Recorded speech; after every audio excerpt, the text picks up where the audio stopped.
नमस्ते दोस्तों, कैसे हैं आप लोग? मैं हूं मैट। हम जिसको रिएक्शन चैनल 2.0 बहुत ही ज्यादा स्वागत है आप सभी का हमारे चैनल पर एक दफा फिर से। जो लोग रोजाना वीडियोस देखते हैं उनको बहुत ही ज्यादा शुक्रिया। प्लीज ऐसा वीडियोस को शेयर कीजिए और लाइक कीजिए। आज की जो वीडियो लेकर आए हैं भाई, आपको पता है कि टाइगर राजा सिंह की हम ठग लाइफ लेकर आए हैं।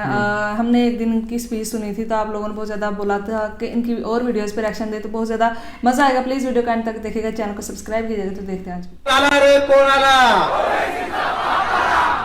यानंतर टी राजा आपलं मनोगत या ठिकाणी व्यक्त करतात। कोण आया रे, कोण आया, कोण आया रे, कोण आया? छत्रपती शिवाजी महाराज की जय भवानी। कोण आया रे, कोण आया? राजा भैया या ठिकाणी लच्छू परवान आणि त्यांचे सर्व सहकारी ये सिर्फ हमारे नारे के जोर से साले मर के पाकिस्तान का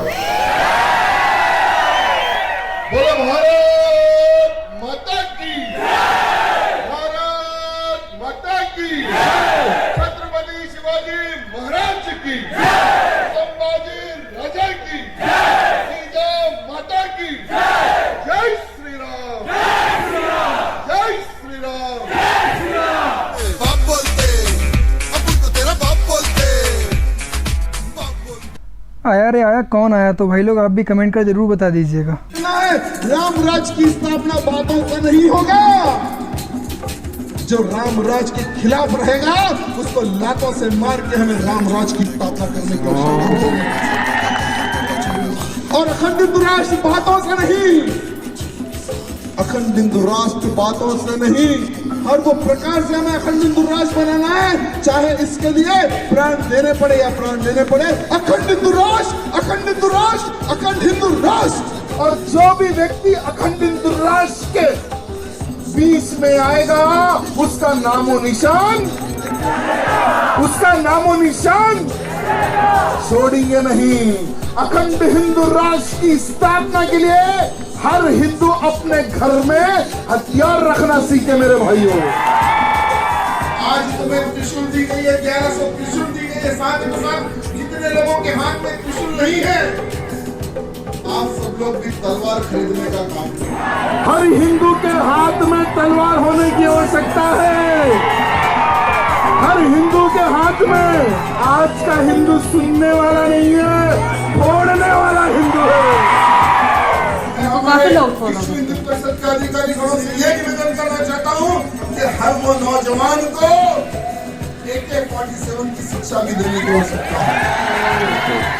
देश की रक्षा के लिए हर वो नौजवान को AK-47 चलाने की शिक्षा देने की आवश्यकता है, क्योंकि आने वाला जो युद्ध होगा वो पत्थर और तलवार से नहीं होगा, वो बम और गोली से होगा। हमें कि ये जो बाण है ना, जब बाण चलेगी तो कहां से घुसेगी कहां से निकलेगी।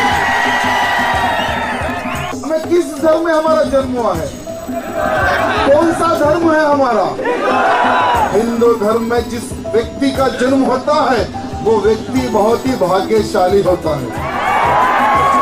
बाकी के जो हर जन्म में पाप करते हैं उनका जीवन ही पाप करने के लिए होता है, वो गोल टोपी वाला होता है। महादेव बोलो शिव शंकर, मेरे भोले तेरा नशा मेरे सर पे है। जब प्यार तेरा ऐसे बरसे हैं, तेरे भक्त तेरी नगरी में आने को भोले कब से तरसे हैं। हर जगह बस भोले तेरे चर्चे हैं, जब आसमान में तू गरजे हैं। तूने आंख तीजी खोली नहीं क्योंकि हम पे तू करता मरसे। मोदी जी हाथ जोड़कर निवेदन, जो फ्रीडम आपने हमारी आर्मी को दिया है हमें भी एक 10 मिनट के लिए फ्रीडम दे दो। 10 मिनट के लिए हमें फ्रीडम दे दे। No arrest, no FIR। अरे हम तो मरने वालों में से हैं, और जो व्यक्ति मरता है तो 100 को लेकर मरता है, अकेले नहीं मरता है। क्योंकि इन हरामियों का इतिहास क्या है?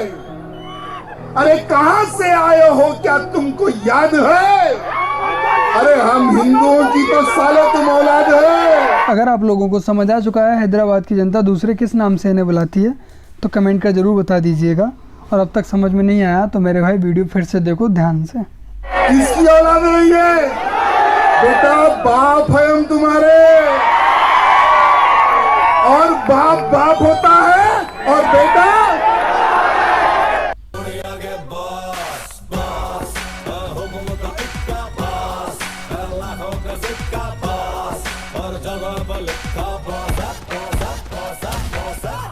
बेटा मेरे जैसे बहुत कम जो भी सुने बोले ऑसम मौसम। आज के बाद अपने मन में एक बात बिठा लो कि आज से मैं 1 रुपए की भी चीज खरीदूंगा तो हिंदू के पास से खरीदूंगा। मैं 1 रुपए की कोई भी चीज वस्तु या खरीदूंगा वो हिंदू के पास से खरीदूंगा, इन देशद्रोहियों से नहीं खरीदूंगा। अगर मेरे 100 करोड़ हिंदू, मेरे भारत में रहने वाले 100 करोड़ हिंदू अगर मेरी बात पर अगर इंप्लीमेंट कर दे तो बाकी के 25 करोड़ अगर हिंदू धर्म कन्वर्ट ना कर ले तो मेरा नाम बदल देना मेरे भाइयों। आने वाले समय में ये लोग आपके पास आएंगे कि भैया हमें हिंदू धर्म कबूल करना है, बोलिए किस मंदिर में आए। इधर उठी जो आंख तुम्हारी, इधर उठी जो आंख तुम्हारी,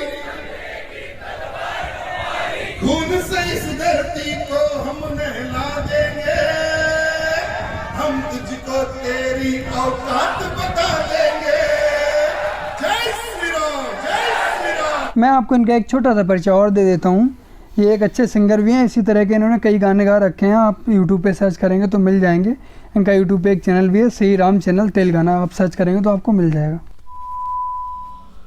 कई ऐसे महान पुरुषों को भारत रत्न दिया गया जिन्होंने देश के हित में, मानवता के हित में अच्छे कार्य किए हैं, और ऐसे ही लोगों को भारत रत्न दिया जाता है। एपीजे अब्दुल कलाम जी से लेकर तकरीबन 3 मुस्लिम भाई बंधुओं को भारत रत्न दिया गया।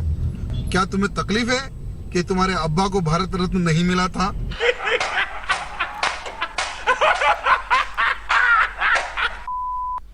अरे जब 15 मिनट की बात करते हो, मैं तुम्हें सिर्फ 5 मिनट पूछता हूं। अरे मैं मेरी सिक्योरिटी छोड़ूंगा, तू तेरी सिक्योरिटी छोड़, आजा 5 मिनट एलबी स्टेडियम में कबड्डी खेल लेंगे। अरे यहां से कौन बच के जाएगा ये देख ले।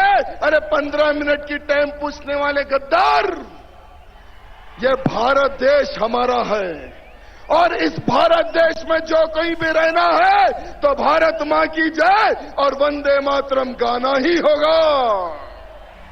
मैं आप सबसे हाथ जोड़कर यही निवेदन करना चाहता हूं, अब की बार तेलंगाना में मोदी सरकार बनना ही है मेरे भाइयों। आप सबने सुना तो बहुत बार होगा कि वो वंदे मातरम नहीं कहेंगे। कभी सोचा कि वंदे मातरम क्यों नहीं बोलते हैं?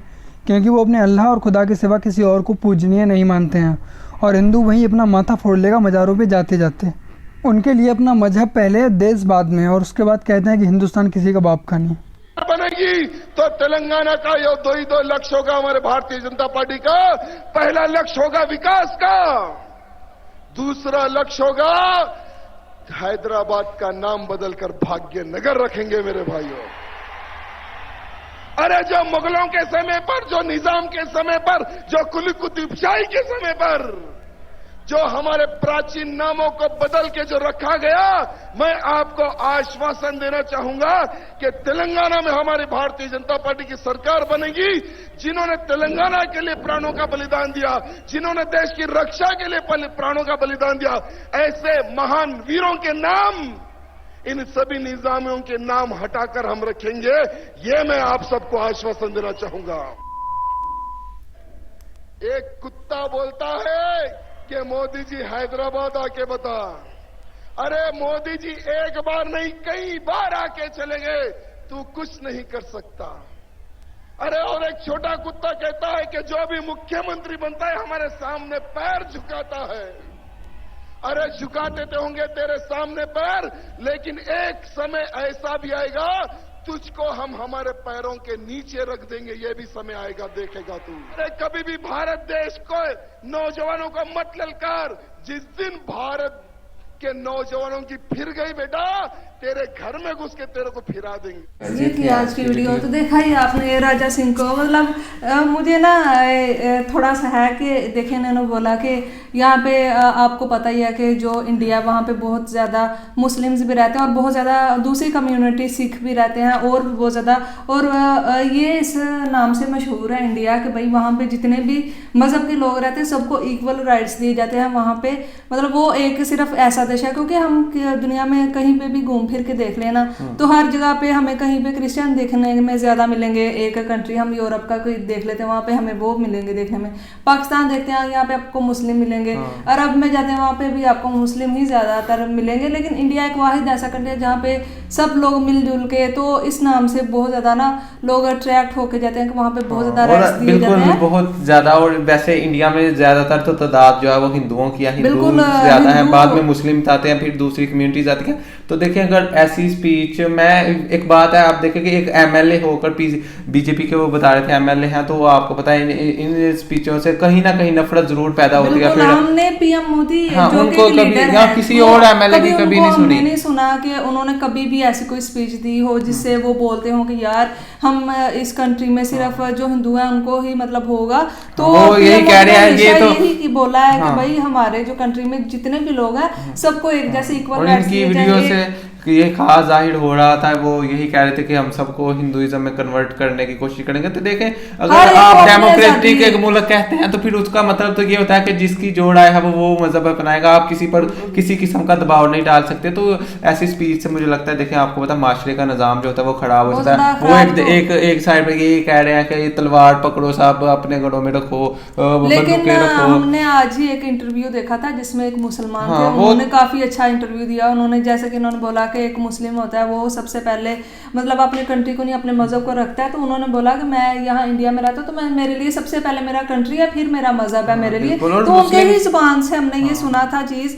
तो मतलब कि मुझे लगता है कि थोड़ा ना जो सियासी पार्टी में होते हैं, यहाँ पे भी होते हैं हमारे भी ना नफरत फैलाने की कोशिश, जैसे कि पाकिस्तान के लोगों के दिलों में इंडिया के लिए नफरत फैलाने की कोशिश करते हैं और बोलते हैं कि मुस्लिम वहाँ पे सेव नहीं है, ये है वो है, इस तरह से बोलते हैं। और वहाँ से भी मतलब ये बोला जाता है कि यहाँ पे ज्यादातर हिंदू होने चाहिए। हिंदू तो है ही, मतलब हिंदू मुस्लिम मिल के अगर इकट्ठे रहेंगे तो वैसे भी मजबूत पिछले आप देख सकते हैं इंडिया को एटमी ताकत बनाने के लिए एपीजे अब्दुल कलाम आपके पीएम थे, तो उन्होंने इतनी ज्यादा उन्होंने ही बनाया था आपको ना।